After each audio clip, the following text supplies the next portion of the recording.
Hello friends, welcome back to my channel and grow world. तो आज हम बात करने वाले हैं आपके बीए सेकंड सेमेस्टर ज्योग्राफी के मोस्ट इंपॉर्टेंट क्वेश्चंस 2022 के बारे में। यानी कि आपके जितने भी जो इंपॉर्टेंट क्वेश्चंस होने वाले हैं आज ज्योग्राफी के होने वाले हैं। सबसे पहला जो आपका क्वेश्चन है यहाँ पर आपका है मानव भूगोल का अर्थ एवं उसकी परिभाषाओं के बारे में आपको बताना है, विस्तार स्वरूप लिखना है, यानी कि उसके क्षेत्रों के बारे में भी आपको बताना है। तो इसके हम जो मेन है वो यहाँ पर एक बार पढ़ लेते हैं। सबसे पहले 19वीं शताब्दी के अंतिम चरण में मानव भूगोल एक स्वतंत्र विषय के रूप में अस्तित्व में आया था। सन 1882 ईस्वी में प्रसिद्ध जर्मन विद्वान फ्रेडरिक ने जिन्हें भूगोल का जनक भी या पिता भी कहा जाता था, उन्हें पुस्तक एंथ्रोपोज ज्योग्राफिक 3 खंडों में प्रकाशित कर मानव भूगोल का एक शुभारंभ किया था। तो यहाँ पर अगर हम पढ़ लेते हैं और इसकी जो प्रमुख शाखाएं हैं वो यहाँ पर आपको दिखाई पड़ जाएंगी। मानव भूगोल, भूगोल की मानव शाखाएं, जिसके अंतर्गत मानव की उत्पत्ति को लेकर वर्तमान समय तक उनके पर्यावरण के साथ संबंधों का अध्ययन किया जाता है। मानव भूगोल की यहाँ पर आपको जो भी आपको डेफिनेशन टाइप है यहाँ पर आपको सारे मिल जाएंगे। इसकी शक्तियों के बारे में बाकी आपको यहाँ पर विस्तार में लिखना है।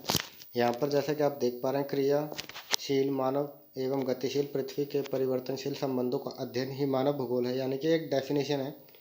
तो यहाँ पर आप देख सकते हैं, तो सारी आपकी यहाँ पर डेफिनेशन है। बाकी यहाँ पर आपके क्षेत्रों के बारे में तो यहाँ पर आपका आ चुका है मानव भूगोल एवं उसके क्षेत्र के बारे में आपको बताना है, विषय क्षेत्र। तो यहाँ पर आप जैसे देख पा रहे हैं, तो हम यहाँ पे मेन जो आपका टॉपिक है वो यहाँ पर कवर करने वाले हैं। तो मानव भूगोल के मानव के विभिन्न पक्षों को प्रदर्शित करने के प्रयास किया है, चाहे वह जनसंख्या हो या जीवन यापन के साधन। जीवन यापन यानी कि जीवन जो बिताते हैं उसका यापन का जो साधन, जैसे खाना पीना ये सब इत्यादि, इसके प्रभावित करने वाले सभी तत्वों को मानव भूगोल के अंतर्गत अध्ययन किया जाता है। मानव भूगोल के अंतर्गत यह अध्ययन किया जाता है। तो यहाँ पर जैसे कि आप देख पा रहे हैं सारा, तो इसके हम जो थोड़ा पॉइंट वाइज एक बार देख लेते हैं कौन कौन से पॉइंट है। सबसे पहला यहाँ पर आपका पॉइंट है जनसंख्या तथा उसकी क्षमता और मानव भूमि के अनुपात। सबसे पहले यहाँ पर आपका पॉइंट है। सेकंड पॉइंट आपका यहाँ पर प्राकृतिक संसाधन का मूल्यांकन। थर्ड पॉइंट आपका यहाँ पर मानव समुदाय द्वारा प्राकृतिक संसाधनों का शोषण एवं उपयोग से निर्मित संस्कृति।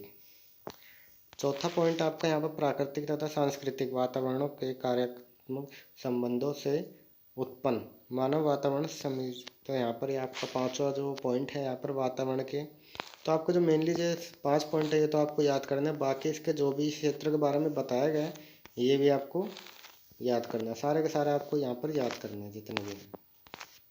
तो आपका अगला क्वेश्चन है प्रवास क्या है, यानी कि प्रवास के आपको डेफिनेशन बताने, उसके प्रकार के बारे में, उसके प्रभाव के बारे में या उसके परिणामों के बारे में आपको विस्तार में इसके बारे में बताना है।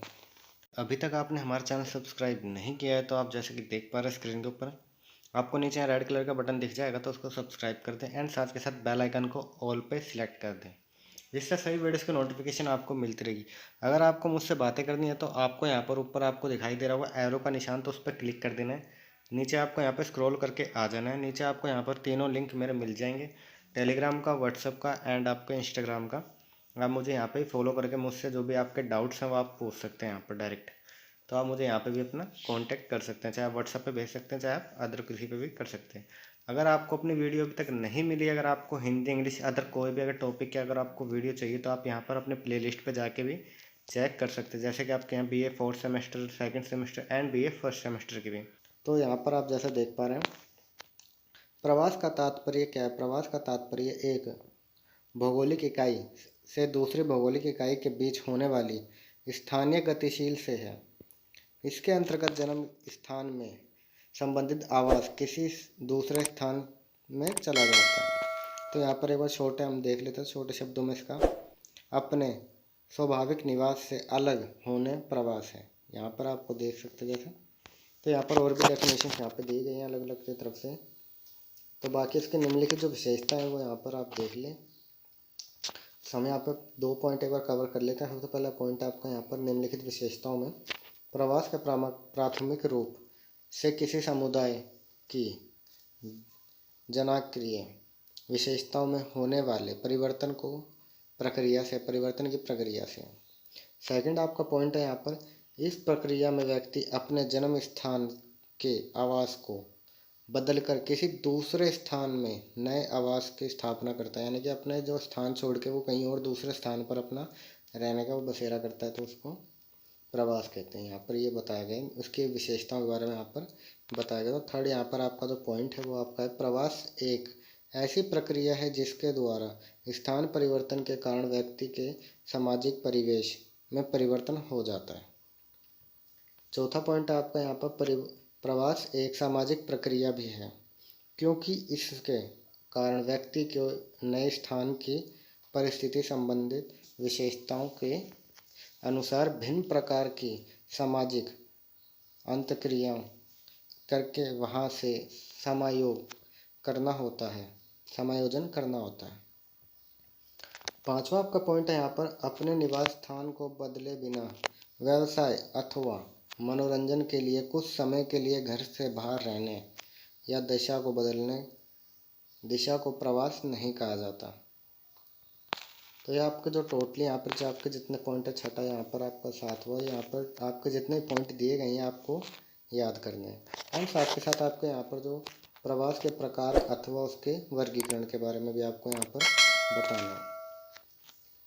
तो यहाँ पर आपके जो है विभिन्न विधानों के विभिन्न आधारों पर प्रवास के अनेक रूपों का उल्लेख किया गया है। क्षेत्र के आधार पर प्रवास को दो मुख्य भागों में विभाजित किया हुआ है, आंतरिक एक बाह्य, यानी कि बाहरी।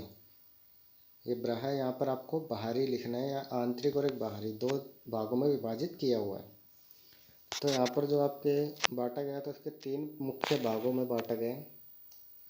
तो सबसे पहला आपका मौसमी प्रवास, फिर है आकस्मिक प्रवास, फिर तीसरा आपका स्थायी प्रवास। तो आपके तीन प्रवास हैं, तो आपको ये भी याद रखना है। एंड साथ के साथ जितने भी आपके पॉइंट यहाँ पर जैसे देख पा रहे हैं, आंतरिक प्रवास के अंदर जो आपकी डेफिनेशन है ये आपको याद करनी, फिर बाद में इसके बारे में जो इसके विभाजित के बारे में आपको बताना। तो यहाँ पर आपके एक बार हम इसको पढ़ लेते हैं। एक राष्ट्र के लोगों को उसी राष्ट्र के अंदर किसी स्थान को छोड़कर दूसरे स्थान पर जाना आंतरिक प्रवास कहा जाता है।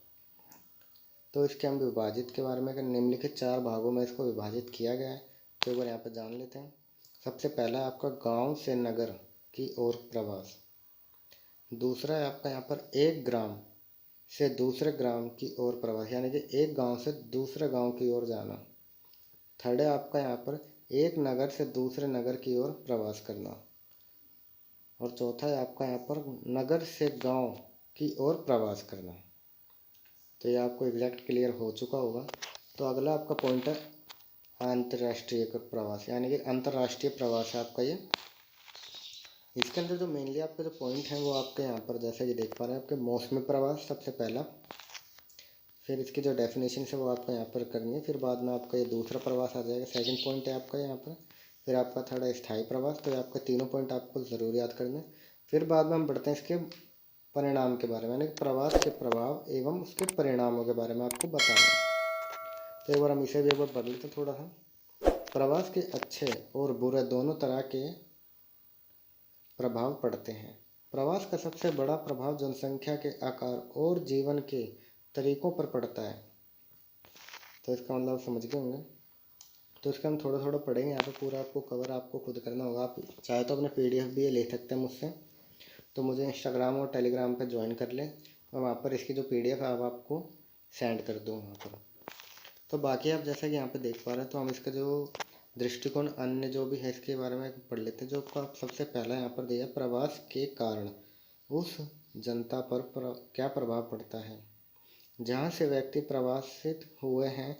उदाहरण के लिए जनसंख्या के दबाव में कभी कमी अथवा या आपका तथा भी यहाँ पर कर सकते हैं।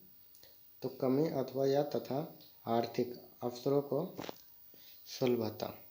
तो यहाँ पर आपके जो दो पॉइंट है ये आपको देख पा रहे हैं, प्रवास के उस जनता का क्या प्रभाव पड़ा है। तो यहाँ पर भी आपको ये सब कुछ ही याद करें जितने भी आपके प्रकार। तो यहाँ पर एक और है, इस प्रकार प्रवास के प्रभावों को दो प्रकारों में विभाजित किया गया।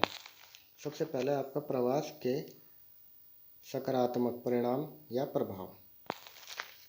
तो ये आपका पहला है।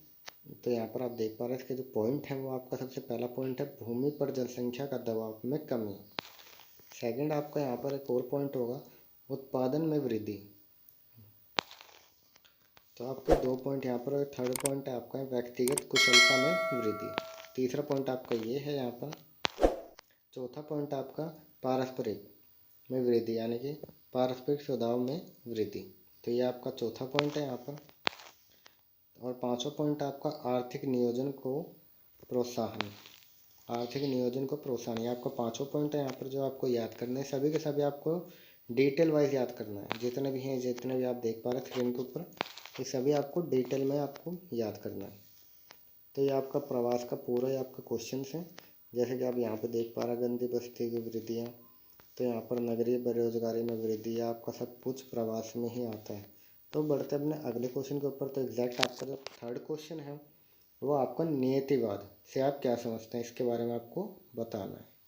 तो ये डेफिनेशन आपके 2 या 3 नंबर तक का आ जाएगा। आपका डेफिनेशन यहाँ पर, या चाहे तो आप स्क्रीनशॉट भी इसका ले सकते हैं।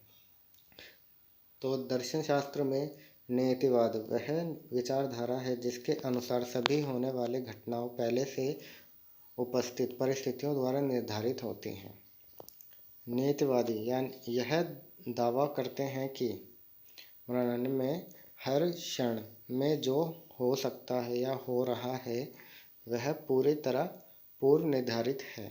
तो ये आपका थर्ड एग्जैक्ट क्वेश्चन है। और साथ आपका जो फोर्थ क्वेश्चन है, मानव आदिवास का अर्थ या उसके बारे में आपको बताना। ये आपकी डेफिनेशन है, लेकिन आपको इसको पॉइंट वाइज आपके और भी इसके अंदर, और भी मेनली जो उसके पॉइंट है वो भी इसके अंदर बताएगा। उसके प्रकारों के बारे में, मान लीजिए मानव आदिवास के प्रकार कितने हैं, तो आपके 2 प्रकार हैं। सबसे पहला आपका ग्रामीण, फिर आपका सेकंड नगरीय। तो आपके 2 हैं यहाँ पर। मानव आदिवास के 2 प्रकार होते हैं, पहला आपका ग्रामीण एंड दूसरा आपका नगरीय। ये आपको क्लियर हो गया होगा। तो सबसे पहला आपका जो ग्रामीण है वो आप यहाँ पर देख पा रहे हैं। ग्रामीण अधिवास, जहाँ तक ग्रामीण अधिवासों के प्रकार का संबंध है, यह आवासों को वितरण के अंश को दर्शाता है। ग्रामीण अधिवासों के प्रकार भौगोलिक एवं, तो यहाँ पर जो अधिवासियों को वर्गीकृत करने के लिए उनके युक्तियों सुझाई है। यदि देश के विद्यमान सभी प्रकार के आदिवासियों को वर्गीकृत करना चाहे तो 4 श्रेणियों में बांटा जा सकता है। तो 4 श्रेणियों में उन्हें बांटा जा सकता है। तो सबसे पहले यहाँ पर आप 4 श्रेणी उनकी देख सकते हैं। फिर बाद में अगला जो आपका है संबंध अधिवास, तो यहाँ पर आप देख पा रहे हैं उसके बारे में सब कुछ यहाँ पर डिटेल्स में आपको बताया गया जितना भी है। मैं इसमें आपको पूरी डिटेल्स अभी नहीं बता पा रहा हूँ, क्योंकि इसमें ज़्यादा वीडियो आपकी लंबी हो जाएगी, तो आपको पढ़ने का भी टाइम चाहिए उसके लिए। तो आप मुझसे इसकी PDF है जो आप व्हाट्सएप पे या इंस्टाग्राम पे या टेलीग्राम पे भी आप मुझसे इसकी ले सकते हैं। तो आप मुझे वहाँ पर जल्दी से फॉलो कर लें। तो जैसे कि आप यहाँ पे देख पा रहे हैं, तो सेकंड है आपका ग्रामीण आदिवासी के प्रकार प्रभावित करने वाले कारक। तो यहाँ पर आपको ये भी याद करना है कि उसके कारकों के बारे में। तो एग्जैक्ट आपके जितना भी है पूरा इसके अंदर कवर हो चुका है। चाहे आपका कहीं से भी पूछा जाए तो आपका ये पूरा क्वेश्चन यहाँ से आ सकता है। तो आप चाहे कारक की याद कर लो, चाहे उसके प्रभावों की विशेषताओं, सभी इसके अंदर आपको मेनली बता दिया गया है। तो आपका जो अगला क्वेश्चन है वो हम यहाँ पर एक बार देख लेते हैं। क्वेश्चन नंबर 5 जो आपका है, खिरगिज जनजाति, निवास क्षेत्र, अर्थव्यवस्था एवं समाज, उसके बारे में आपको बताना है। तो इसकी डेफिनेशन है यहाँ पर, खिरगिज लोगों का निवास एशिया महाद्वीप के मध्य में है। यहाँ पर मध्य में है, यहाँ पर मध्य लिख दिया गलती से, तो यहाँ मध्य में है, जो कि महासागरीय प्रभावों को वंचित है, महासागरीय प्रभाव से वंचित है। इसके निवास क्षेत्र के दक्षिण के तिब्बत, पूर्व के एवं पश्चिम शुष्क प्रदेश स्थित हैं, केवल उत्तर के ओर। तो एक बार पढ़ लेते हैं यहाँ पर। तो इसके जो मेन है यहाँ पर, जैसे कि इस पठारों की धरातल 3000 से 4000 मीटर तक ऊंचा है। तो आपका जो मेन है वो आपको यहाँ पर पॉइंट वाइज आप चाहे लिख सकते हैं, कवर भी कर सकते हैं। तो इनको आप जितना एग्जैक्ट आप पॉइंट वाइज ही ज़्यादा कवर करें तो वो ज़्यादा बेहतर रहेगा इसमें। तो आर्थिक क्रियाओं एवं स्थानांतरण, तो आपको ये भी ज़रा आप पढ़ लेना एक बार।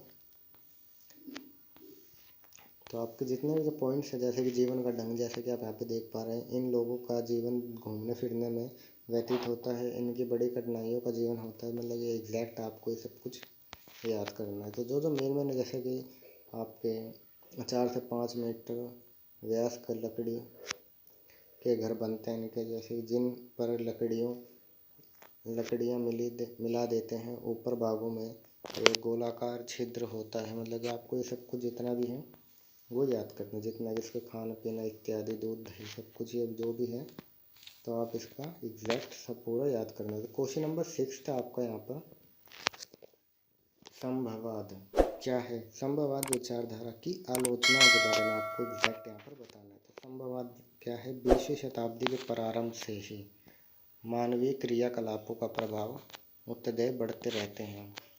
इस संदर्भ में सर्वाधिक योगदान फ्रांसीसी भूगोलवेत्ताओं ने दिया।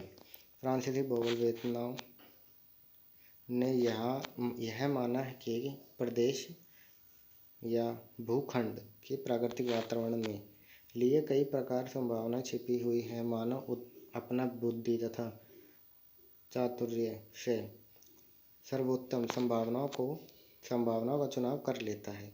इस प्रकार प्राकृतिक सत्ता सर्वशक्तिमान नहीं रह जाती और मानवीय घाट छाट या चयन को महत्व प्रदान किया जाता है। तो बढ़ते हैं और इसके प्रकार जो भी हैं वो आप यहाँ पे देख पा रहे हैं, जैसे कि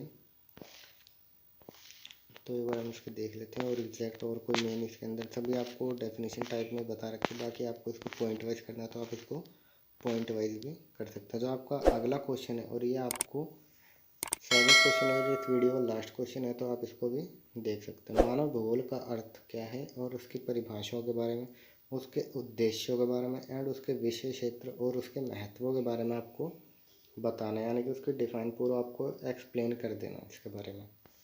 तो इसके बारे में आपको पूरा डिटेल इसमें कवर करना है। वीडियो चले वीडियो को लाइक कर दें, चैनल पर नए सब्सक्राइब कर लें। और आपको जो नई वीडियो है आपका टॉपिक क्या होने वाला अगला, तो उसके लिए आप मुझे कमेंट में ज़रूर बता दें कि आपको अगले किस टॉपिक के ऊपर वीडियो चाहिए।